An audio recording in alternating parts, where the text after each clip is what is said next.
right, thanks for having me again. First of all, Bowley's just walked in. He's got a Florida Gators shirt on, so someone needs to get rid of him. It's not acceptable. I'd like to start off by just saying that we all start somewhere in this career, whether it be a swimmer or a coach. And I just wanted to thank somebody that had a huge impact on me in my career, but basically took a chance on me, took me in to his home and his program and gave me food and shelter at the time that I was pretty desperate. Wanted to be a swimmer more than anything in the world, and he saw something in me, so I just want to say thank you to Gary Toner at the back there. Appreciate everything you did for me. Got me on my first international team, World Short Course, to Rio in 1995, and had a great experience, and just wanted to keep doing that. And then I had a shot at the '96 Olympics and finished 5th in the 100 freestyle, and Don Talbot left me off the team. So probably the best thing that ever happened to me, actually, because it made me hungry. It made me want to continue to Sydney and compete there, and that dream was fulfilled 4 years later, so that was good. I have some of my best thoughts when I'm kind of away from the pool and in the gym. I only started back working out about 6 weeks ago, so that's why I got this rock hard body again. That was for Ash. But I had a thought in the gym yesterday, and when I was competing, when I was swimming, when I was desperate to get better, I had a situation. I had a manager, and he was trying to inspire me. I desperately wanted to swim 21 seconds in the 50 freestyle, and he said to me, and I wanted a Harley Davidson really bad too. And he said to me, if you swim 21, I'll buy you a Harley Davidson. So I thought that was pretty cool. So I desperately wanted to get that Harley. And I trained, and I competed, and it never eventuated. I ended up going 22:07, and I was just devastated. Now, looking back, I didn't realize it at the time, but looking back, I had my mind on the end goal, and I kind of got away from the process.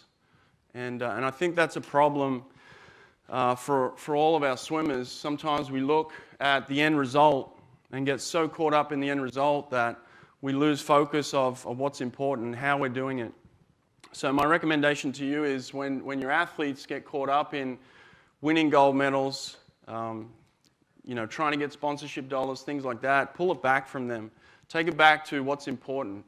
And what's important is the here and now, the day-to-day stuff, the minute-by-minute stuff that's going to get them where they want to be. It's great to have goals, but it's more important on how you're going to reach that goal. So take that away. And I know there were some issues last year at the Olympics, and I've certainly experienced that with some of my athletes too, is you get caught up and you want it so badly.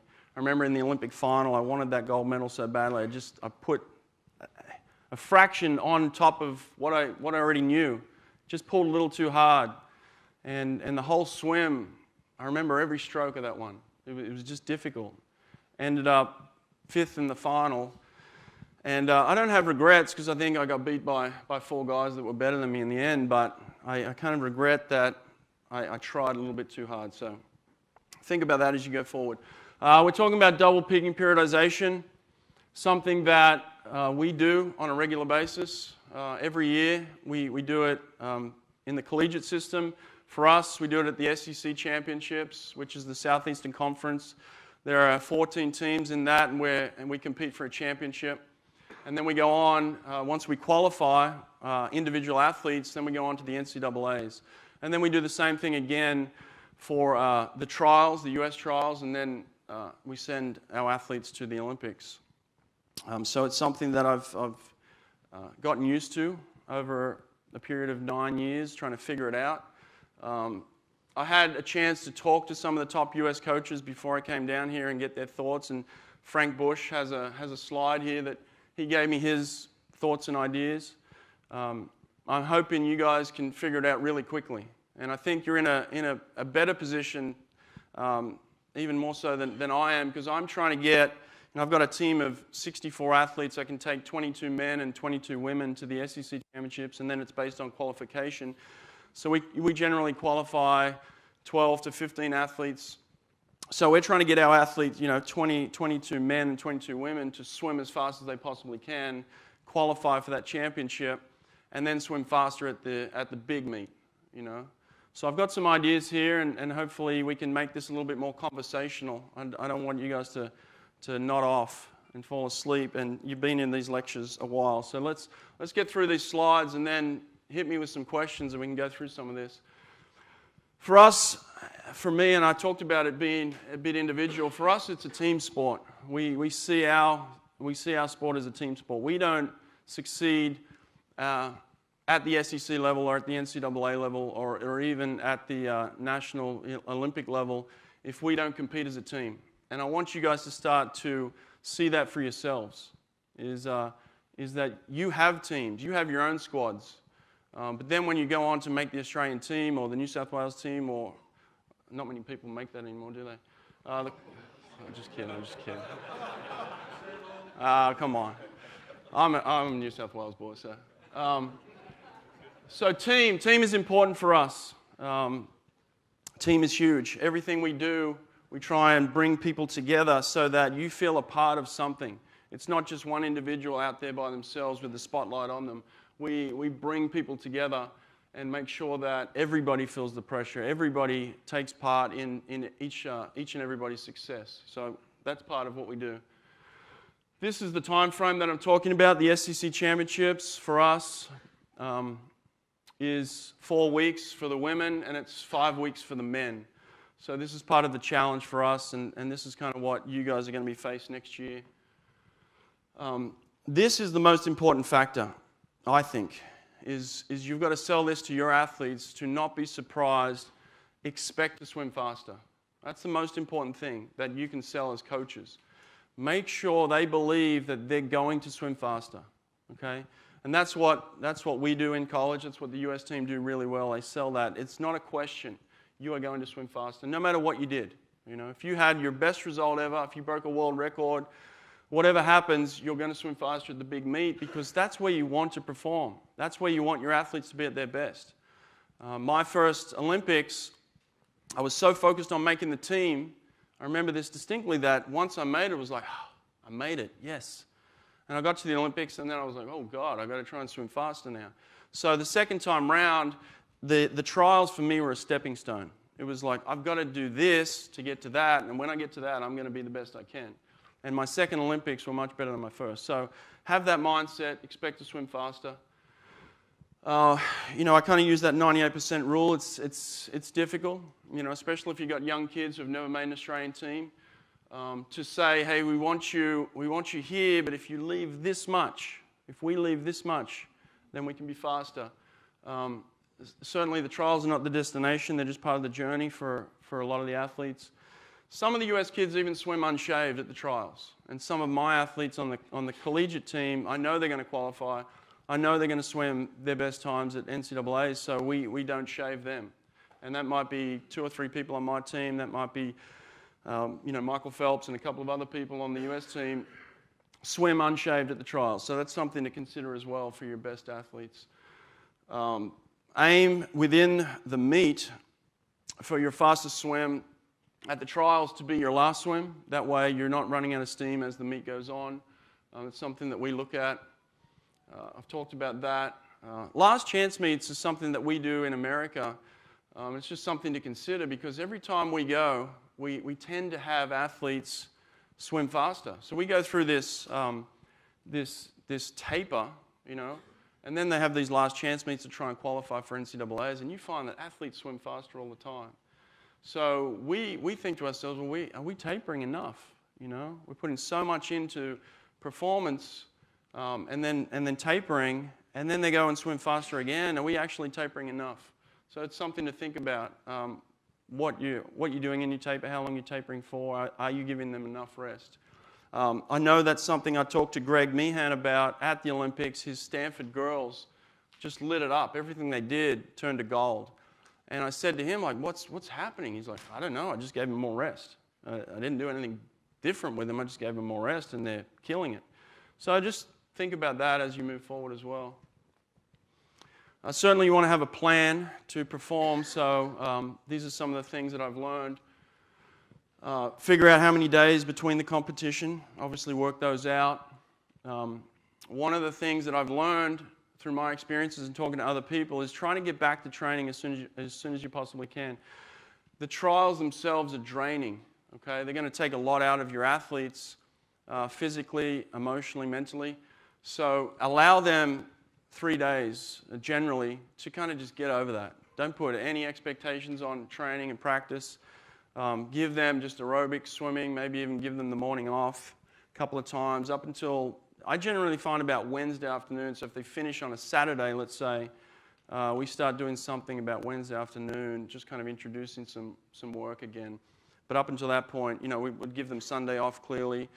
Then we'll start just some aerobic swimming, and then by Wednesday get back into it. So you certainly want to get back into it. And how much do you do? So we kind of come back to about 75% of what they were doing peak season. Okay, so you don't want to go back to peak season Wednesday afternoon.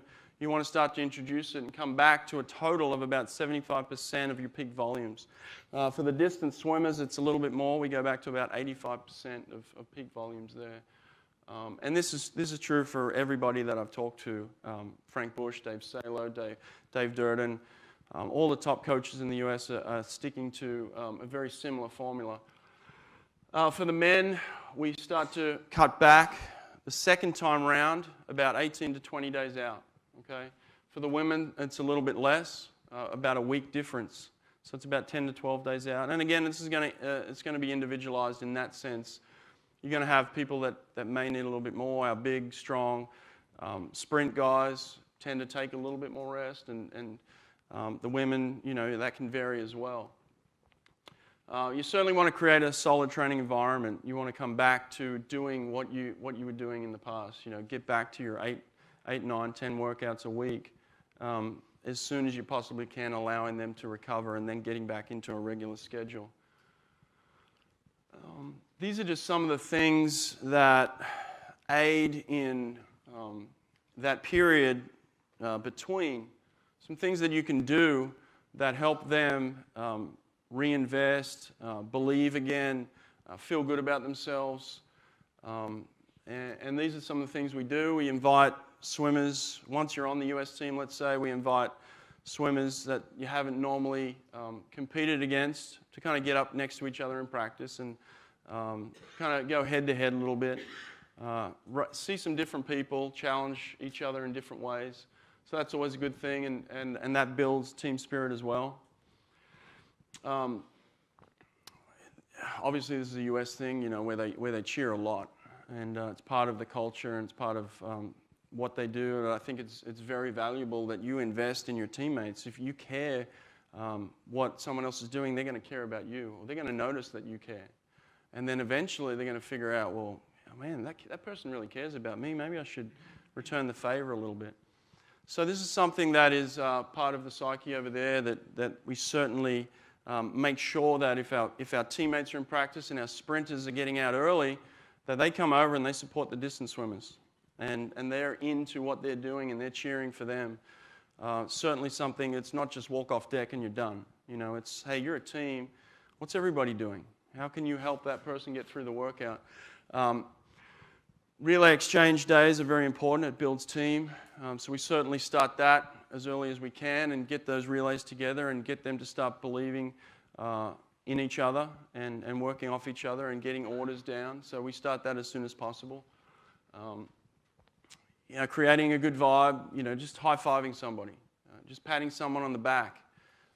Things like that go a long way before practice, after practice. Before, you give them a good feeling going in, telling them they look great. Coming out, you give them another high five, tell them they had a great set. Simple as that, but it builds that team. And kind of let your egos go. I know for a fact that the US coaches do a great job of this. They're competing against each other, okay, at the trials for sure. But then once they become part of that team, a lot of those head coaches are now assistant coaches, and they fall straight into that role. Okay, I'm an assistant. How can I help? They name a US head coach. Okay, that person's the head coach, even though they might have competed against them. Even though in their mind they might think, oh, I'm a better coach than that person. They drop the ego and they go straight into supporting and being part of a team. So that's important as well. This is a big factor. Don't necessarily pay attention to what everybody else is doing and think, oh, wow, they're doing that. Like, I need to do that. Don't change your plan based on what you see from somebody else. That's just another Conor McGregor quote. I love Conor McGregor. So, yeah, stick to your plan and help your athletes through that. And don't get caught up in the visual of, wow, that person's doing that or this person's doing that. Just know that what you're doing is right. What you're doing is part of the plan as well. Talked about some of these things. Go back to work immediately on land and in the water. Give them that 3-day recovery. Go back to 3/4 of your peak volume. Cut back on certainly what you did the first time and vary the training groups. For us as coaches, I think it's important to pull back slightly. Allow the athletes to go into what they know. Certainly don't overcoach them and be relaxed and confident. They're going to feed off your energy as well. And they're going to come in and they may have some doubts and they may have some fears. But if you come in confident, if you come in relaxed, they're certainly going to be relaxed. You come in confident, they'll feed off that.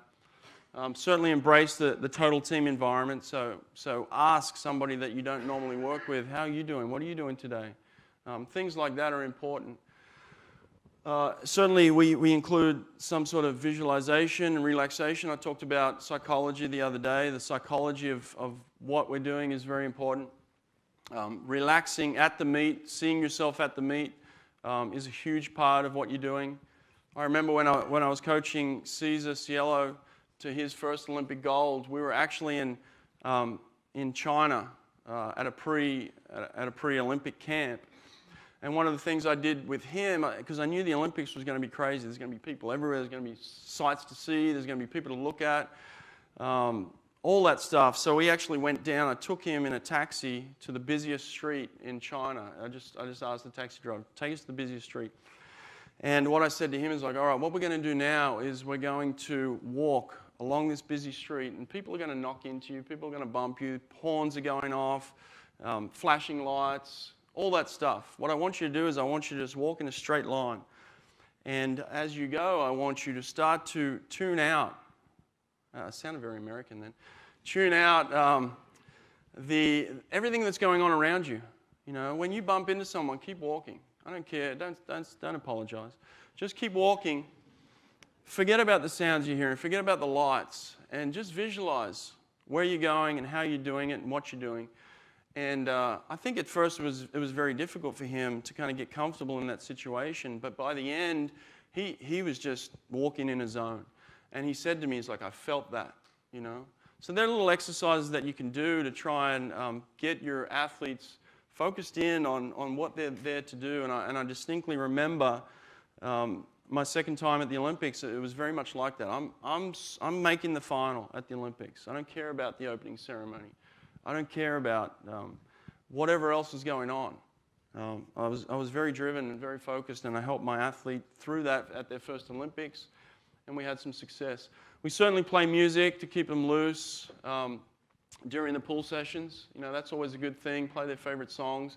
Put a playlist together of maybe if you're doing a women's only practice, they listen to a little bit different music to the men. So make sure you have separate playlists occasionally. Again, never doubt faster swimming. It's going to happen. And we try not to break them down as we may have over the Christmas break. You know, Christmas break is the period where we're getting work in and we're breaking them down. Between the trials is certainly not the period where you want to go back to that. We don't break them down. We try and swim fast often, so a lot of the time we'll actually put suits on in this period. Not so much do straight swims to get that in their head, but certainly break their sets up into shorter distances and just get them high and feeling great and get that energy again on the pool deck. But certainly it's a good option to race in suits, get them off the blocks, things like that, but don't break them down to a point where they're just completely fatigued. And if they feel like that one day, just pull back on your workout and just say, hey, we're going we're going to change it up. We'll come back to this tomorrow. It's certainly okay to do that. This is Frank Bush's comments. I asked him to write some down. You guys can take a photo of that, hopefully, and share it around. I asked him, how were you so successful in Rio? What did you guys do well? And he basically, the message to them was, look, if you can get through trials, if you can make the US team, the Olympics is going to be easy. You know, the pressure is on to make the team. The Olympics is just a celebration of that. And so that was certainly something that they talked about with the US team. They started to adjust. You know, they planned to adjust. And I know you guys did the same thing at the training camp in Auburn. So they planned to swim a little bit later at night. He said, it doesn't really relate to that. I don't know why it's in point 2, but he said at the games itself they had hot meals for their athletes that were swimming later events. So that's something to consider, I guess. They certainly said they hit the ground running. They had 2 different camps. They had one in San Antonio, and then they had one somewhere else. I don't know. So they came into camp and just got going on it straight away. They actually they invited in all the home coaches. So if you got an athlete on the team but you weren't on the US team, they invited you in for that camp. And I think that was about 7 or 8 days. So they brought everybody in. So again, I think that's a good idea. It's something to consider, and it helps those athletes with the familiarization. It helps the athletes that are going to coach them at the Olympics get an idea of how they communicate with each other. What are some of the things they do? So I think that was a pretty good idea. It was Atlanta. That's where they went next. So they went San Antonio, Atlanta. And that's where they started to swim fast. They were getting off the blocks. A lot of the social media and things that I saw coming out of there is they were going quick and they were letting everybody know it. You know, they certainly weren't giving you everything, but they were giving you pieces of like, wow, this person did this and this person did that. So they were already trying to get in the minds of their own athletes, but also the minds of their competitors by putting out things on social media. So I thought that was really interesting. They did a big pride, US flag thing that they're really good at a couple of days before the meet, which creates emotion in the athletes, in the coaches. It makes them believe they're fighting, competing for something bigger than themselves. And I'm sure, I think you guys did some of that as well. We talked about this. Okay. Some of the things that I saw that they did really well in Rio that may have had an effect, and again, I'm into the psychology, so I was on the Brazilian team, so I was kind of sitting back, and it's certainly not a criticism, it's just some observations that I saw.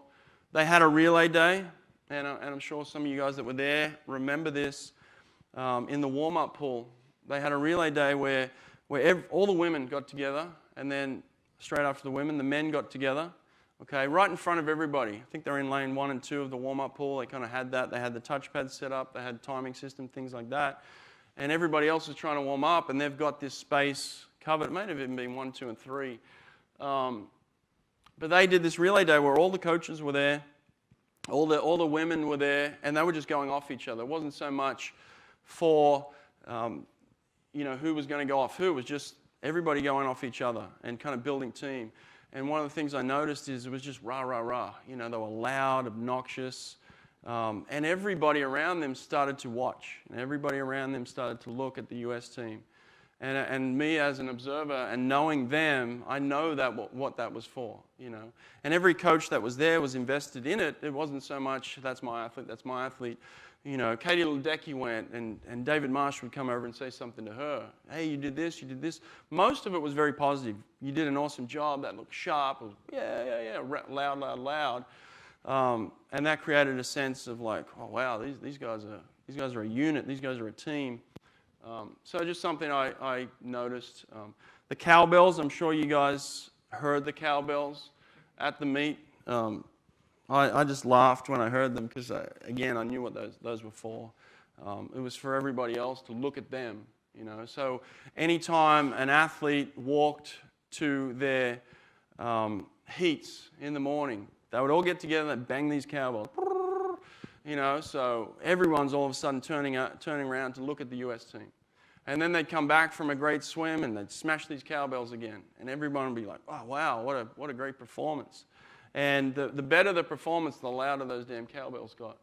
And then as the meet went on, it became something that got into the psyche, I'm sure of it, of people around them. And it was certainly something that I think was effective. I don't think you could do that every meet to meet, because it just wouldn't. So I think you can think of things that help and aid in that. But I thought it was very creative. I think they built momentum as they went. You know, each athlete that came through, they certainly built some momentum. There was a total team investment. I talked about that, where everybody was invested into each other's performances.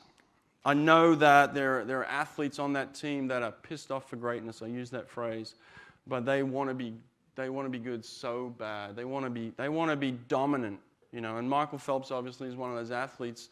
We've had athletes in the past like that. We've had Ian Thorpe. We've had Grant Hackett. You know, we've had athletes that have been pissed off for greatness, and you have to feed off those athletes, because they're your most confident athletes.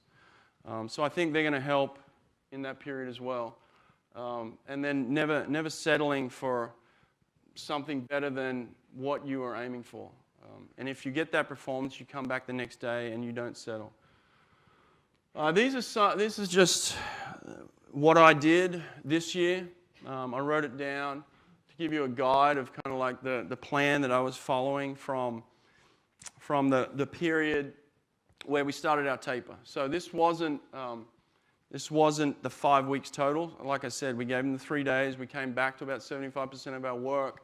And then this is where we started our taper. And this is the women. It was about 17 days out. And it was very gradual. You know, we started off on the 17th day out, hitting about 75% of our peak volumes for our. This is for our sprint girls. You can obviously. It'll vary depending on who you're coaching and how much you did during the season.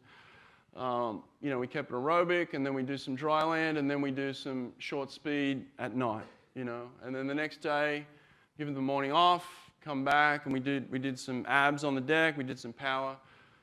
So again, you guys can take photos of that. I really want to keep this conversational. I don't want to just talk. I want you guys to ask questions. So I'm going to try and get through these slides as much as I can. But there it is, basically. There is kind of the way it tapered down. And we had some of our best performances going from SECs to NCAAs. I had a girl in the 100 fly at SECs swim 51.8. At NCAA, she was 51.0. Basically just off that double periodization peak, you know. And I had many athletes like that. And that's what you're aiming for. You're not going to drop, 2 seconds in a 100 butterfly. But if you can drop half a second, you put yourself in the game. And that's all you want. You don't want an athlete to break a world record at the trials and swim slower. You don't want an athlete to break an NCAA record at SECs and then swim slower. It's not good for team psyche either. You know, it does have an effect on everybody else. Like, oh wow, that person was supposed to do this. Yes? What's the difference between fast in your edits and then stinger, like 3 days later? The sting is something that I learned from David Marsh, where you do kind of 50% of your race that you're going to swim a couple of days later. So if it's a 50 freestyle, you do a 25 to 35 all out, kind of shock the body, because that first race that you do generally is a shock to the body. You haven't done anything at that intensity for 5 weeks, you know. So we do this stinger where if it's a 100 butterfly, we'll do a 50 all out. And generally, we don't give them the time. It's really just for the feel, just to hit the body, shock the body. Some of them do it in suits, others don't. You know, they just don't want that feeling. But generally, most of them, we recommend that most of them do. And this is something I did with David as an athlete, and it's something that we've continued. And we think it gets a pretty good result. So just hits the body. Yeah, it can be, yeah. I've got some workouts here in a second that I can show you, but generally it's up to you. You know, do kids want to actually go their distances? Is it helpful for them in their psyche, or is it better to pull back and not do 100 freestyle for time? and do a 75 or do an 80. It doesn't make any sense, but just for feel, you know. And wow, you look fast. And here's the video of you swimming fast. It's not a time thing. It's just you look sensational, and they need to feel that. So, so fast for us is fast. The Stinger is just that option. This is our men. So we went a little further with our men. I think there's 2 slides here. So I'm not the best at PowerPoint. So I don't have any fancy stuff. This is just so. This is kind of what we do with our men.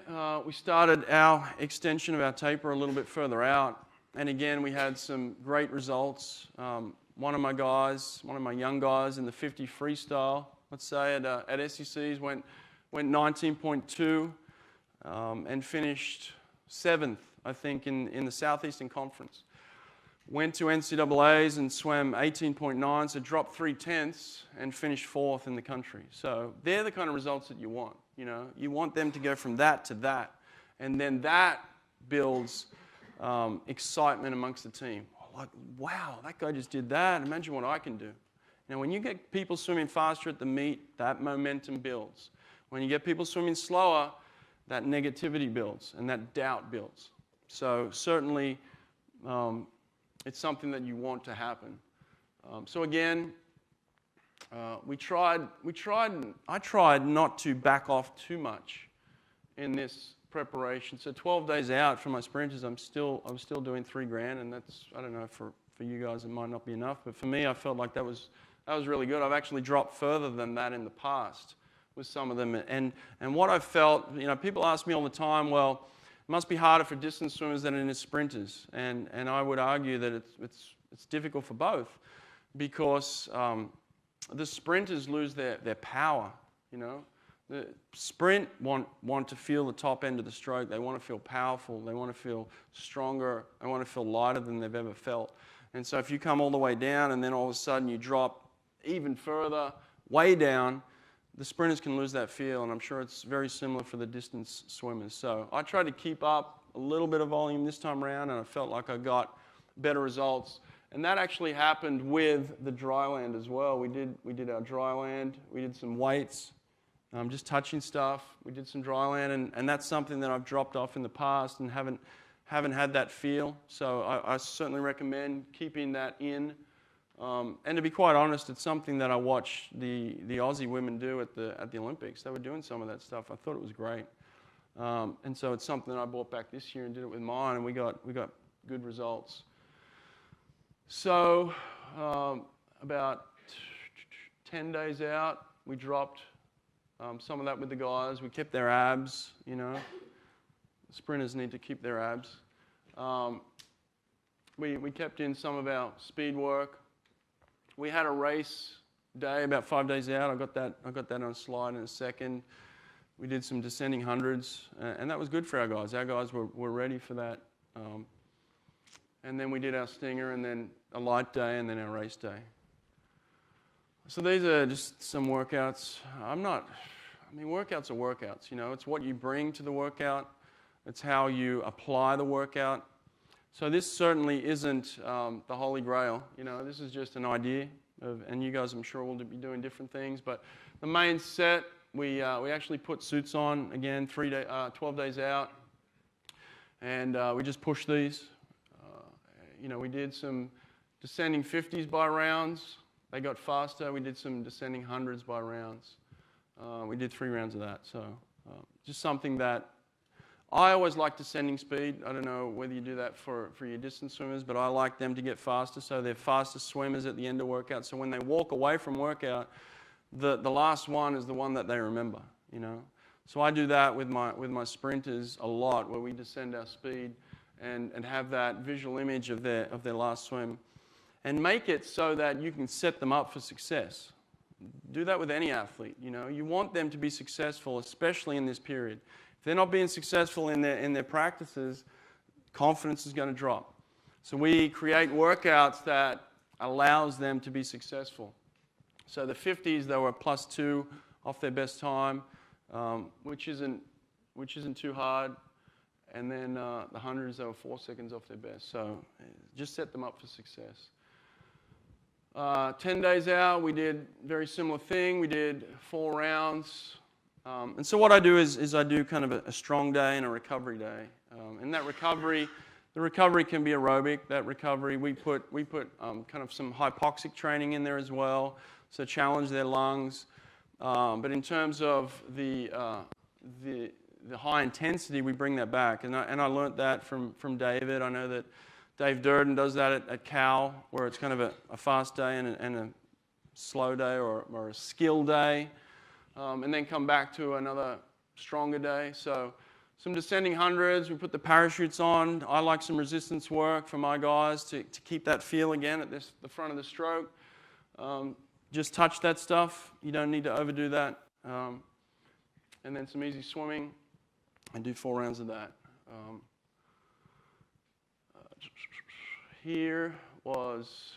This was just a skill day, some connection work. Again, setting them up, setting their strokes up, just changing the skills.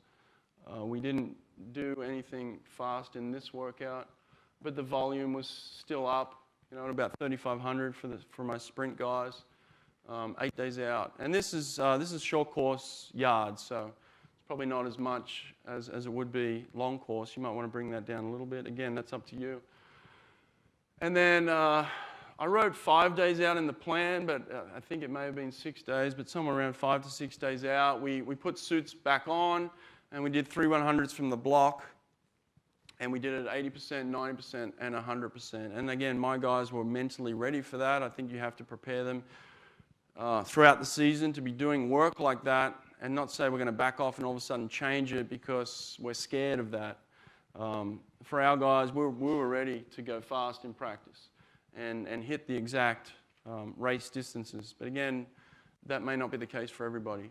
And they swam fast here. It was like people were just left and right, just knocking times out, feeding off each other. And we generally did this as one-offs or 2 people together, if they're okay competing against each other. But generally one-offs. So when they hit one, people behind them were like, whew, yeah, I want to get some of that, and they'd get on that. And then it just rolled. And we had this workout, and it was recorded. And everybody just looked at these times at the end of it like, in 5 days, we're going to kill it. So that helped us as well. Right, this is the conversational part of the talk. I want you guys to ask questions. I want to get some feedback. Yes? Oh, yeah. Yeah, that's a good question. It's something that I brought on a new coach this year by the name of Sergio Lopez. Sergio was at the Bowles School for many years, coached Joseph Schooling, coached Ryan Murphy in high school. And it was something that he did with his guys and then went on to be the head coach in Singapore for a couple of years. And then I brought him on as my head assistant. Best thing I ever did, great guy, great coach. And he brought this into our program where he would do meditation in the water and just get them to really visualize and relax. A lot of the time he did it as part of warm-up so that they could really relax before they went out and swam fast. And something that he did it on the land too. If you go to a site named Flow Swimming, I think they've just started up again. Don't look at the Gatorade Challenge from 10 years ago, but look at what they're doing now. And I think there's a piece on there where it goes into our training, and Sergio, they did a piece on Sergio and his meditation that we do with the team. We just get them to lay out in a room like this, turn the lights down, put some music on, and then he talks them through some meditation. We did that in the lead up to our championships, and the kids loved it. And then we brought that into the pool and did some in the pool as well. So just something that we did differently, and the kids ate it up, and I think that really helped them relax at the meet. Yes? You're talking about the 80, 90, and 100%. How closely do you look at the Again, it's just it's an all-out effort. So we want them to feel like they're swimming at 80%, so they got something in the tank. We want them to bring it up a notch. And then we just want them to go fast as they possibly can.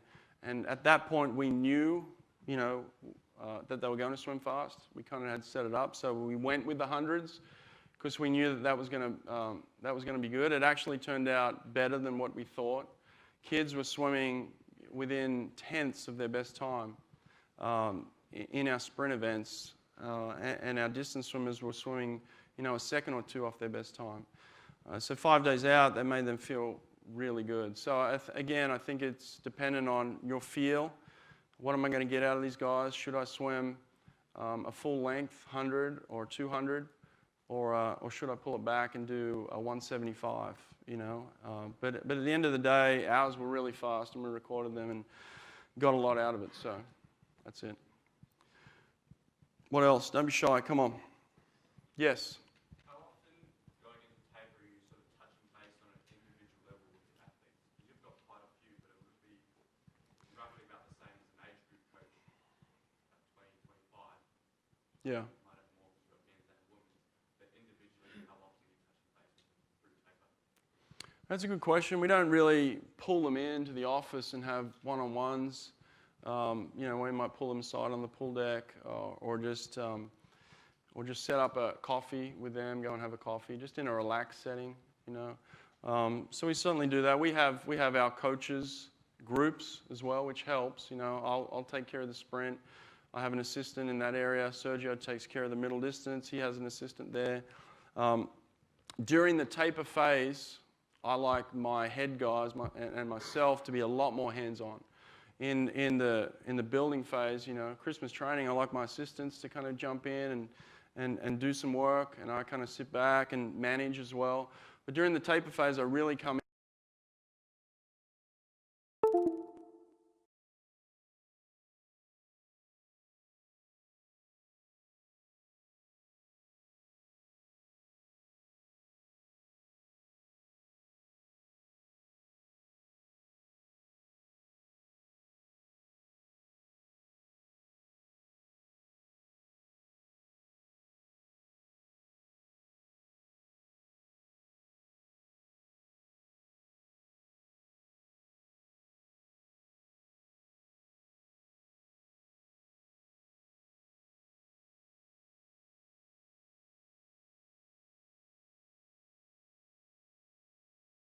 We saw athletes at the Olympics fail because of the mind, And we see a couple of weeks later, we saw Paralympic athletes without the use of limbs and certain things perform amazingly well.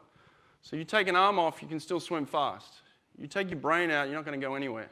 So for me, the brain is important. And we see that a lot, where you've got this athlete that is just primed to win, to break world records, and they freeze. So if you're not working the psychological aspect of it, you're really putting yourself in a major disadvantage once you're at the meet to help that athlete perform. Yes? So speaking about psychology, and we've all had experience of the deer in the headlights. Yeah.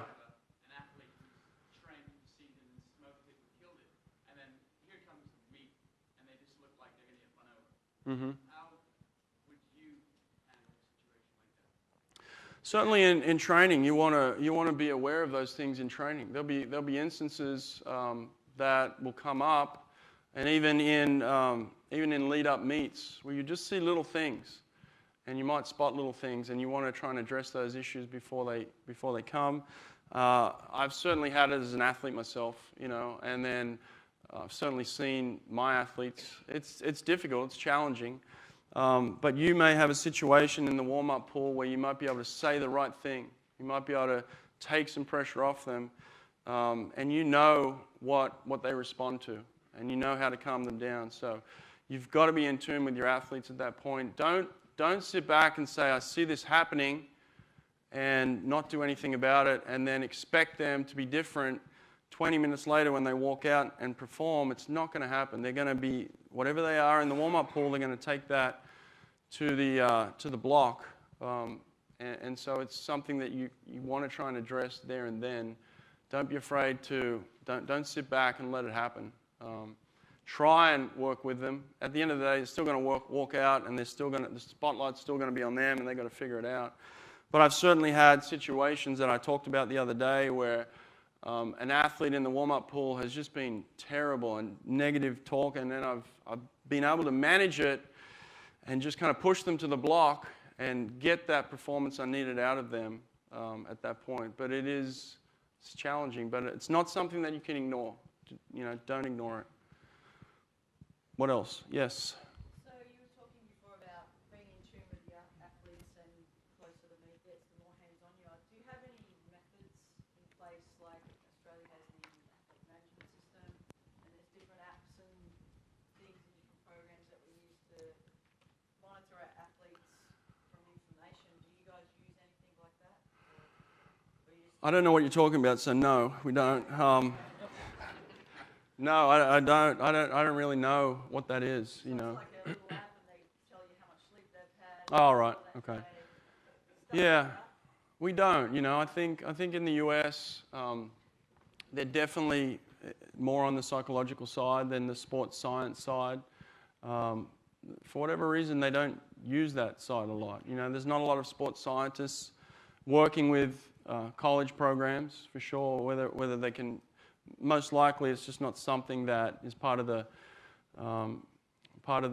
deal when it comes to my program. They'll give me a physiotherapist, they'll give me a psychologist, they'll give me a nutritionist, but sports science isn't something they utilize a whole lot. So I've had to figure out ways to get them to eat right and get them to think right in that sense. So it's forced me, and I don't mean to talk down to any sports scientists in here. I'm sure that's really good stuff. We just don't use it a lot over there. And so it helps me figure out, okay, I've got to get into their brain to get this performance out of them. So, yes. Obviously, the meets are one week after the other. Yeah. Do you go to just both meets, or do you Yeah. stay with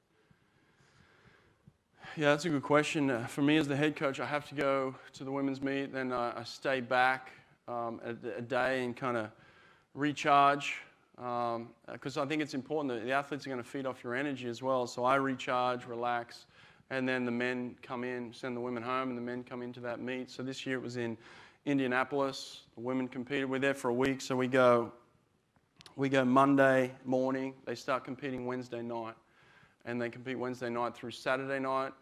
Sunday we send them home.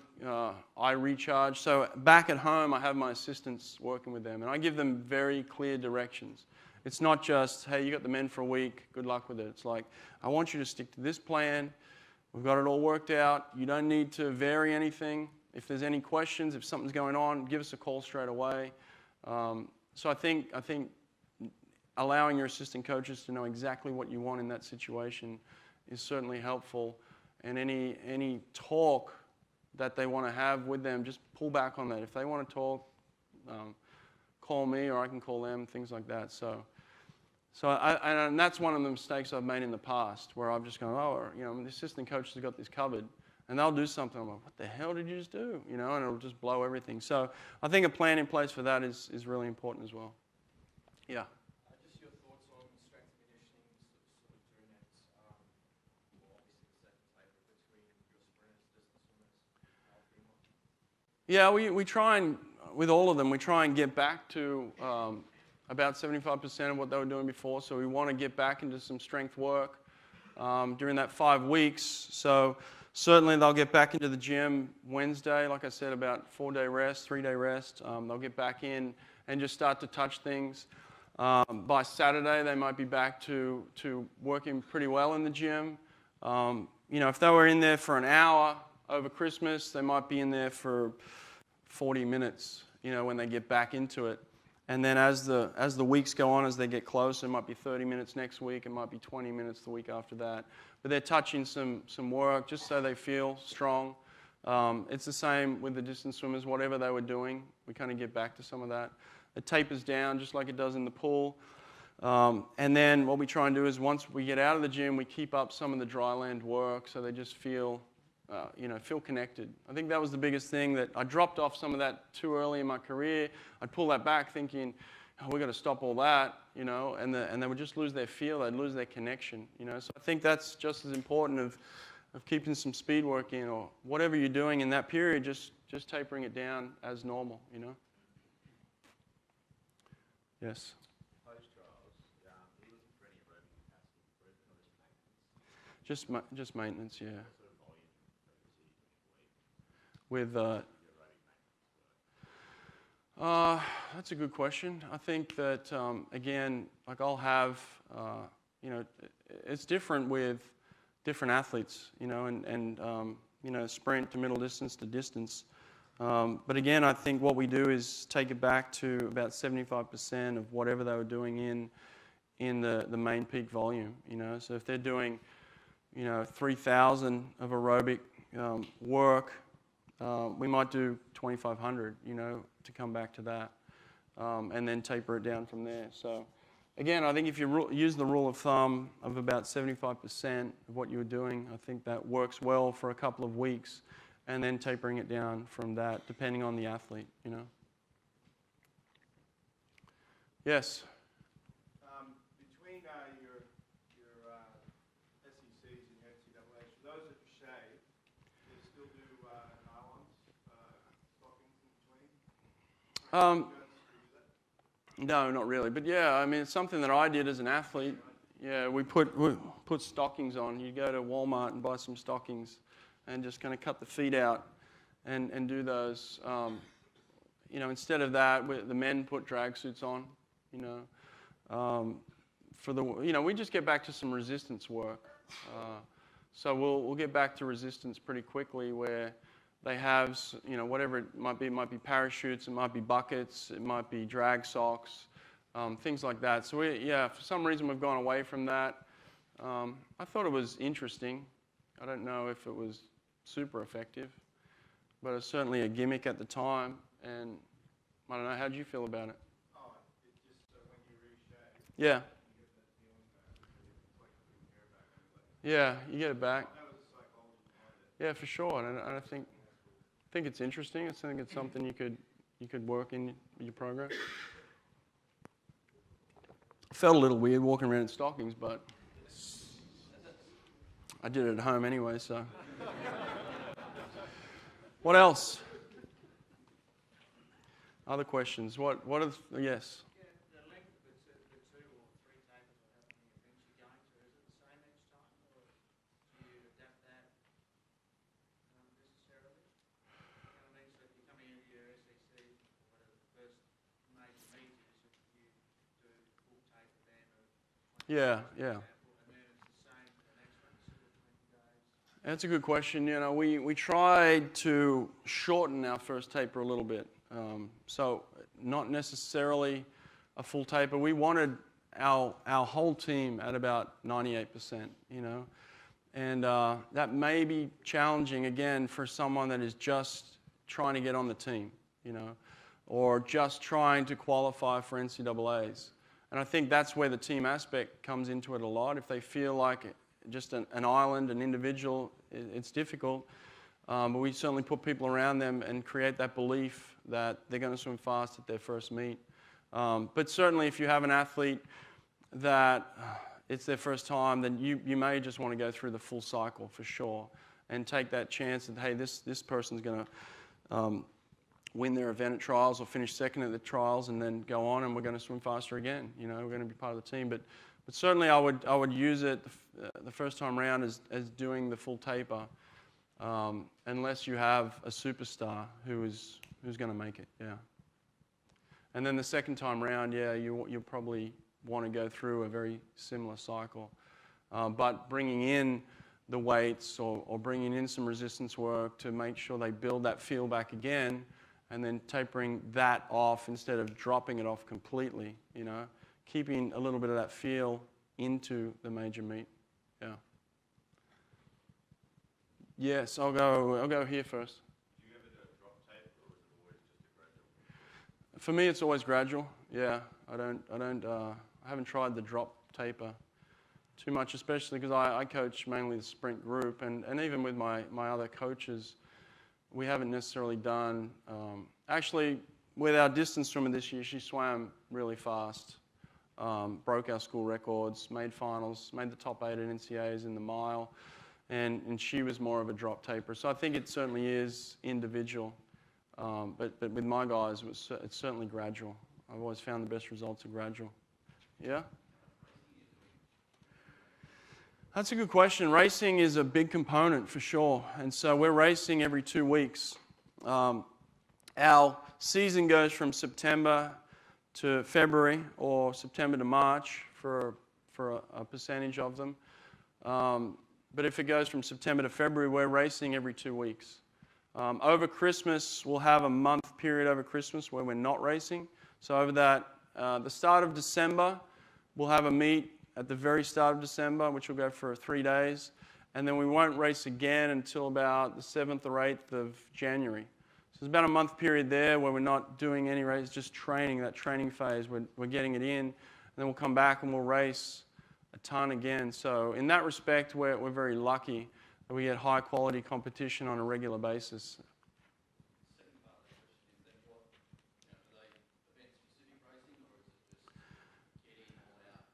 Yeah, no, that's a good question too. We mix it up, yeah. So if we've got a 200 IAMA, we'll put them in a 200 fly. You know, if we've got a 100 freestyle, we'll put them in a 100 butterfly. You know, things like that. We'll mix it up. Relays are obviously a big component of our swimming, so we get really good quality work in our relay preparation.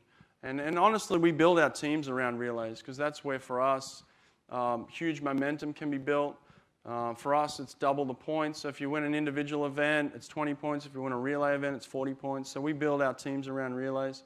Relays are a huge component. We'll mix our relays up. So we might put an A guy on a B relay and a B guy on an A relay and say, hey, go at it. And they'll compete to see who can be the fastest, you know, just for bragging rights, things like that. So, yeah, we'll definitely mix up events. We try not to just keep the kids in the same events for 5 months, for sure, yeah. So is there any kind of big common mistakes that you've made or you know of other coaches have made or that you try and look out for? Yeah.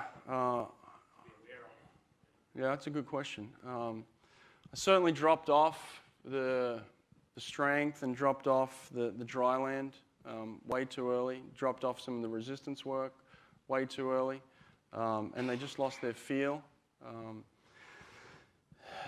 You know, it is a challenge, you're right. It's tough to figure it out, and I think you guys might go through some growing pains, maybe the first one. There'll be some kids that hit it, you know, but I think if you stick to something that resembles this, you've got a far better chance.